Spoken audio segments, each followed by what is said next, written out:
श्री राजीव राय। धन्यवाद सर, आपने मुझे बोलने का मौका दिया। मैं इस बिल में अपने कुछ सुझावों के साथ बोलने के लिए खड़ा हुआ हूं।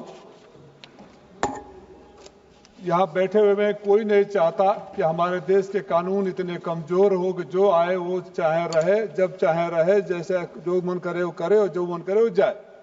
लेकिन सवाल ये है कि जब हम ये कहते हैं कि हमारे यहाँ आवश्यकता से अधिक लोग रह गए, इलीगल लोग आ गए या ओवर स्टेट कर गए, वीजा की प्रॉब्लम, जिस तरह मनीष तिवारी जी जो बातें कह रहे थे उन बातों को दोहराऊंगा तो ज्यादा टाइम लगेगा।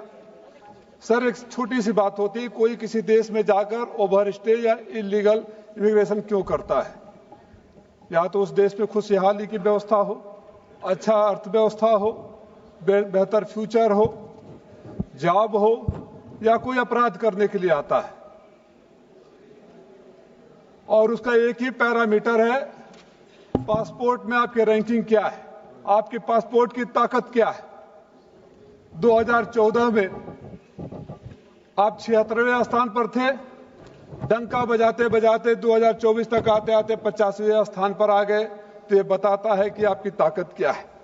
बिल में कुछ ऐसी बातें हैं जो अंतर्राष्ट्रीय मानकों को देखा जाए तो बैलेंस नहीं रखता है। और उदाहरण के लिए हिंदुस्तान के लोगों के मन मस्तिष्क से वो तस्वीर अभी भी नहीं जा रही है जहां हमने देखा कि इलीगल इमिग्रेशन के नाम पर हमारे नौजवानों को हथकड़ियों और बेड़ियों में हमारे देश में वापस भेजा गया, और भी प्रधानमंत्री जी आने के बाद। और सरकार खामोश रही। मैं गृह मंत्री जी यहां बैठे हैं, हमारे हजारों लोगों को भेजा गया। अगर डंका बज रहा है, देश की व्यवस्था इतनी अच्छी है तो डंकी रूट से जाने की कोई जरूरत नहीं थी। लेकिन मैं एक बात कहना चाहता हूं समानता और आत्मसम्मान के नाम पर, कि अगर हमारे देश में एक भी अभी दिसंबर 24 में देहरादून में जसुआ इवान रिचर्डसन पकड़े गए थे सैटेलाइट फोन के साथ। हमारे यहां तो लोग रोजी रोजगार की तलाश में गए थे, सैटेलाइट वाला तो जासूस भी हो सकता है। 2023 में बिहार में पकड़े गए थे अमेरिकन सिटीजन जो नेपाल क्रॉस करना चाहते थे। गृह मंत्री जी, मैं आपसे चाहूंगा कि एक भी अगर अमेरिकन पकड़ा जाता है तो क्या वैसे ही हथकड़ियों में और बेड़ियों में आप वापस अमेरिका भेजेंगे, समानता का अधिकार रखेंगे, या सारे नियम कानून खाली हिंदुस्तान के लिए है? इसमें कुछ क्लाज ऐसे भी है जिसमें आपके इमिग्रेशन ऑफिसर को कोतवाल बना देता है, हेड कांस्टेबल बना देता है। No warrant required for arrest. Authorities can arrest without a warrant any person suspected of entering India without valid documents. Fine. All of us support nobody should enter in India without valid documents. Arrest can be made even on reasonable suspicion rising concern of subject. A reasonable suspicion to individual हो सकता है। आपको लगता हो कि कोई पत्रकार आकर आपकी आलोचना कर सकता है, कोई आकर आपकी डॉक्यूमेंट्री बना सकता है, तो आप उसको भी रोक देंगे। जो आपकी आइडियोलॉजी से सूट ना करे आप उसको भी रोक देंगे। कॉन्स्टिट्यूशन की भी बातें होती है।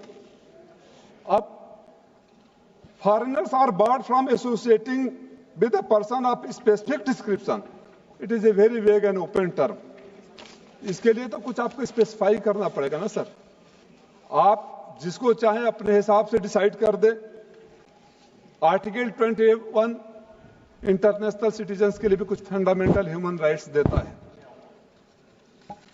अगर आप उसका सम्मान नहीं करेंगे तो जो भी आपके खिलाफ खड़ा है, चाहे बाहर की धरती से बोल दे, यहां से बोल दे, आप उसको रोक देंगे। और अच्छा हुआ आज कानून आया। इससे पहले तो हम सरकार के मंत्रियों, मुख्यमंत्रियों को जब भी चुनाव होता है खाली यही सुनते आए हैं कि इस प्रदेश में इतने बांग्लादेशी घुस गए, इतने पाकिस्तानी घुस गए। आपका आज से पहले रोकने का काम नहीं था, गिनने का काम था कि झारखंड में बांग्लादेशी आ गए, उत्तर प्रदेश में बांग्लादेशी आ गए, बिहार में बांग्लादेशी आ गए, और तो और नाक के नीचे दिल्ली में रोहिंग्या और बांग्लादेशी आ गए। तो उनकी भी कुछ जिम्मेदारी होती है क्या? अगर उनकी कोई जिम्मेदारी नहीं होती है तो उनकी भी जिम्मेदारी तय होनी चाहिए। सबसे पहला बड़ा ऑब्जेक्शन है, ये बेसिक फंडामेंटल राइट का भी है। डेमोक्रेसी में अच्छा नहीं लगता कि इमिग्रेशन काउंटर पर कोई देश में आता है, वहां के अधिकारी को कोई भी अपलेट अथॉरिटी नहीं हो जहां जा सके, आप किसी को रोक दे। स्कूल, कॉलेज, अस्पतालों में तो नियम पहले से ही थे। कोई आता है, एडमिशन लेता है, तो उसको कमिश्नरेट में या पुलिस अफसर में जाकर रजिस्ट्रेशन कराना पड़ता है। लेकिन ये जो डिस्क्रिमिनेशन है कि अगर अफ्रीका से कोई आए तो उसको आप एयरपोर्ट पर रोक ले, और कहीं यार देशों से मित्र जो हम तो एक तरफा मोहब्बत करते हैं ना सर, हम अपने आप में किसी को लंगोटिया यार बता देते हैं, भले वहां जाकर हमको बगल में खड़ा होकर बोल दे कि टैक्स रोग स्टेट है, इंडिया टैक्स एब्यूजर है।